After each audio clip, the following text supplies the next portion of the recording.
Can you hear me? Okay. So I'm Andrew. I'm the CEO of Codeplay. I'm also the chair of the SYCL group. And there have been a few presentations on SYCL because we've just announced the final spec this week. But I wanted to talk a little bit about the vision behind SYCL, about where it's going, what we're doing, as well as a little bit of an overview of what it is. I don't seem to be getting any signal out of this. Maybe we should have tested this earlier. Do I have to do I switch to VGA? Is there VGA?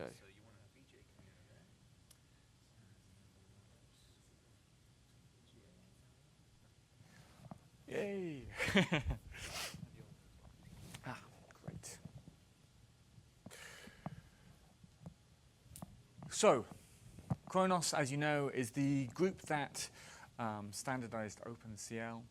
Huge numbers of members of Khronos, and SYCL is a standard that came out of the OpenCL group. There were discussions about how we make OpenCL easier for C++ developers, how we make it a higher level programming model, and so SYCL is what we came up with.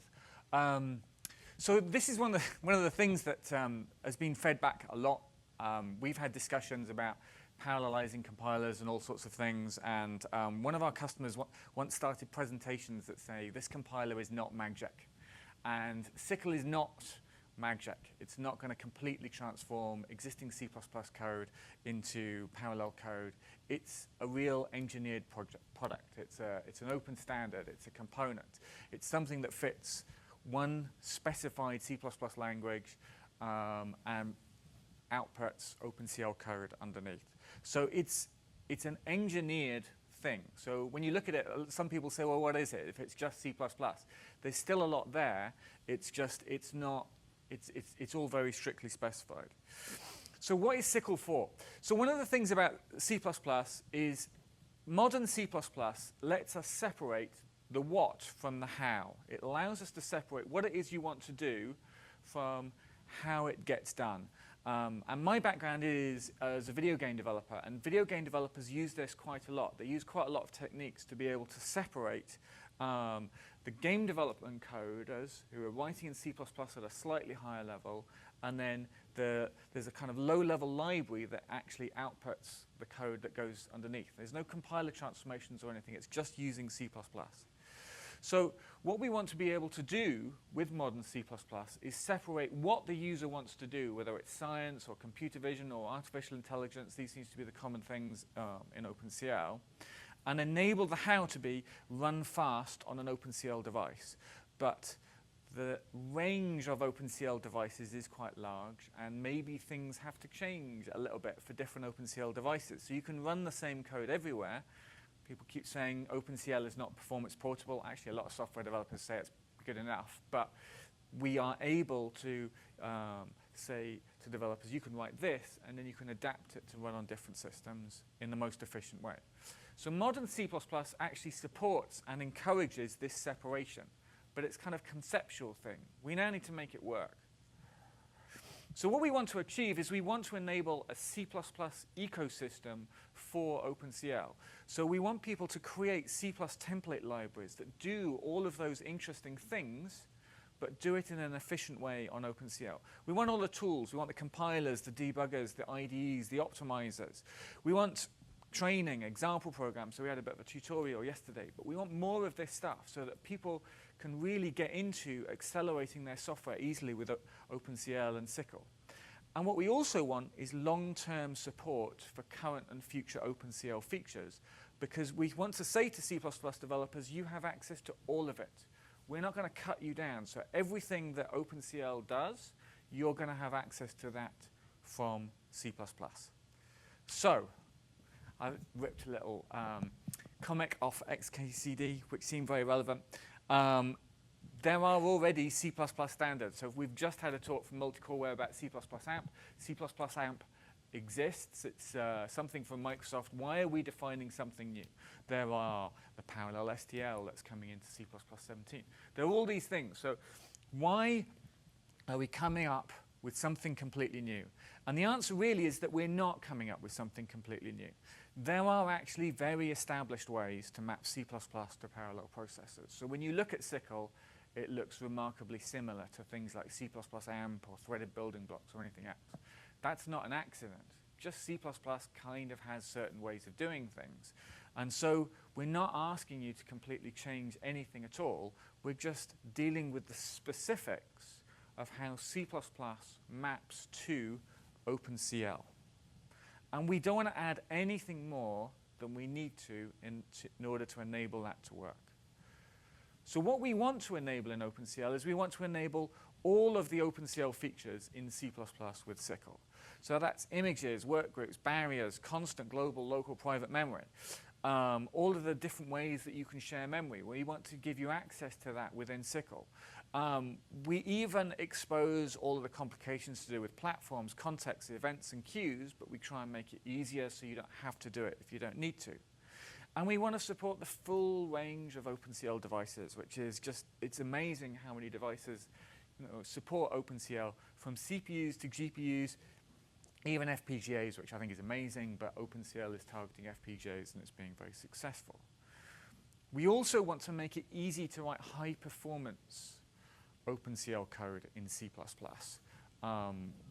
We want to be able to say you're writing in C++, but it's going to be fast. It's going to be at least as fast as OpenCL. And we must provide developers with all the optimization options that they have in OpenCL, but just make them a bit easier. We want to enable OpenCL C code to interoperate with C++ SYCL code. So there's quite a lot of that if you look in the SYCL spec. It's like if you've already got a program written in OpenCL, and then you add a bit more with SYCL, they've got to play nice together. They've got to be able to share all of the same OpenCL structures. So this is really, we're not defining a language or anything like that. These are the things that we're actually defining in SYCL. So we made some very key decisions, right? So one of them, we will not add any language extensions to C++. So SYCL is not a language. It's a few restrictions of what goes on inside kernels. There are no language extensions at all. It's all written in standard C++ classes. We will work with existing C++ compilers. We want to work on lots of platforms, so we need to make sure that we will actually work with existing C++ compilers. I mean, one of the things that we found when we did a single source compiler that did both the host and the device code is the CPU would go slow and the GPU would go faster. And it was like, well, you're gaining one here and then you're taking away there, and that's just horrible. So we want to be able to work with existing CPU compilers as well as the GPU compilers. And we will provide the full OpenCL feature set. So this is kind of what it looks like. You've got the user application code at the top. And then my expectation is that there will be C++ template libraries in between that and SYCL for OpenCL. So there'll be people writing C++ template libraries that are using SYCL directly, and the application developers may not be. Or they may be using something that's on top of SYCL. And maybe that C++ template library compiles on C++ AMP as well as SYCL. Maybe it's better with SYCL, of course. But the developer gets that choice. And then SYCL goes down to OpenCL devices, which runs on lots of things. I suppose what's also here is that your C++ template library may run on other things, and down to just running on the CPU. So here's an example. We've shown these examples so much. If you haven't been in the SYCL tutorials, and maybe I won't go into it, but you can see it's much smaller. One of our targets was to make it so that your entire OpenCL program could fit on a PowerPoint slide. So there it is. We still have buffers. We have queues. One of the main differences is we explicitly request access. We have these things called accessors. It's kind of like the pointers, the global and constant pointers. It allows us to manage the synchronization and allows the developer to control how you're accessing data so that it can go through constant memory or buffer global memory or whatever it is. And then finally, you have parallel for, which is what we would have in any other C++ standard. It's, that's how you write it in C++. So, the language restrictions apply only within the kernel, so it's only this bit. I can't point that high. But anyway, it's only a little bit. We, as other systems, don't have virtual methods because you can't do that in a GPU. So I'm going to talk a little bit about how we came to some of these decisions so that you can see that we thought about a lot of these things a lot. We did think about it a lot. So one of the things that we've got is we have chosen single source, like C++ AMP, like OpenMP. So the host and the device code goes in the same source file. There are some advantages to this. You have type checking between the host and the device, which you don't have in OpenCL very well. A single template instantiation can create all of the code to both kick off the work and do the work, so that you can do sort, my class, my data.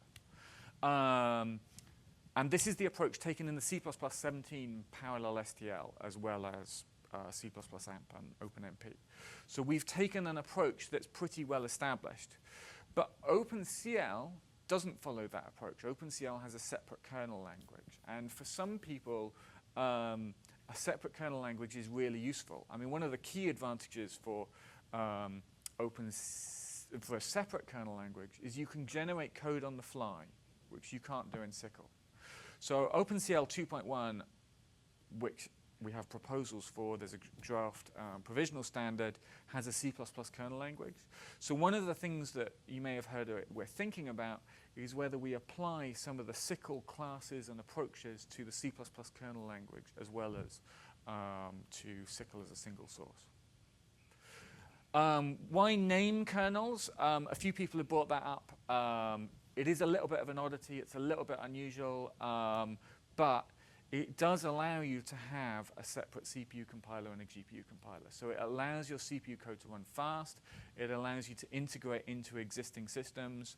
You only need it for Lambda functions. You don't need it with functors. So it's only when you have something that's not got a name that you need it.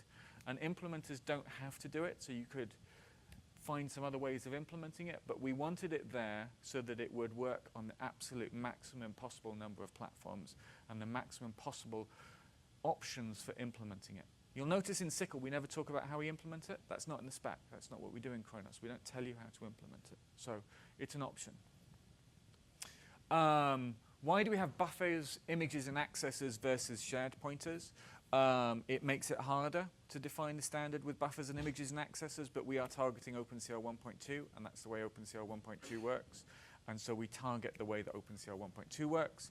There's a lot of advantages to it in terms of running on different devices and performance, but it can be a little bit harder in terms of programming model.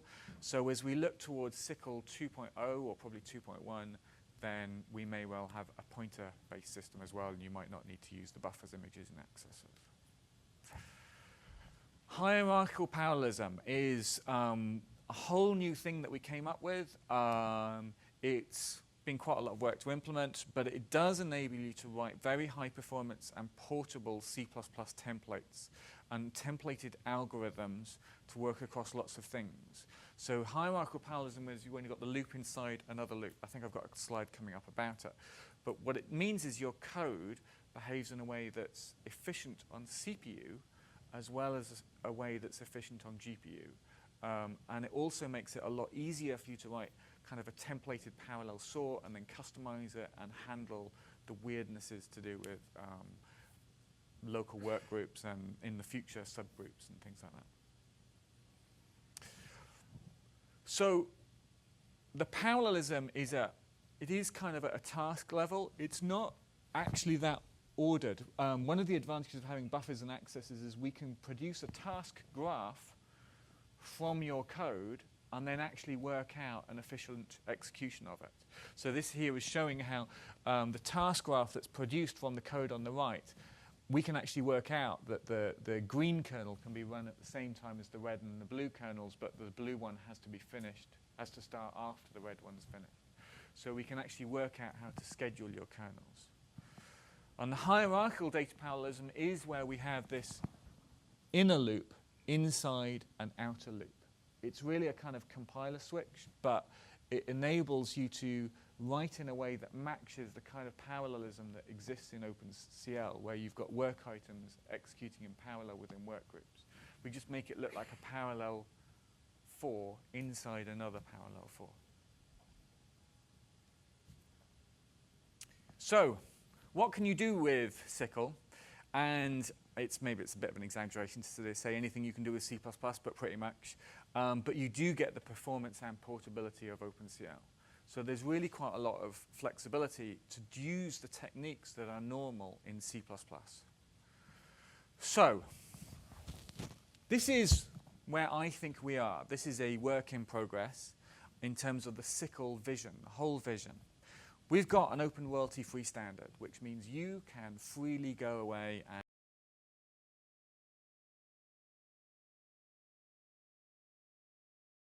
heterogeneous computing can become an actual reality for users, for software developers, and not something just theoretical. Thank you.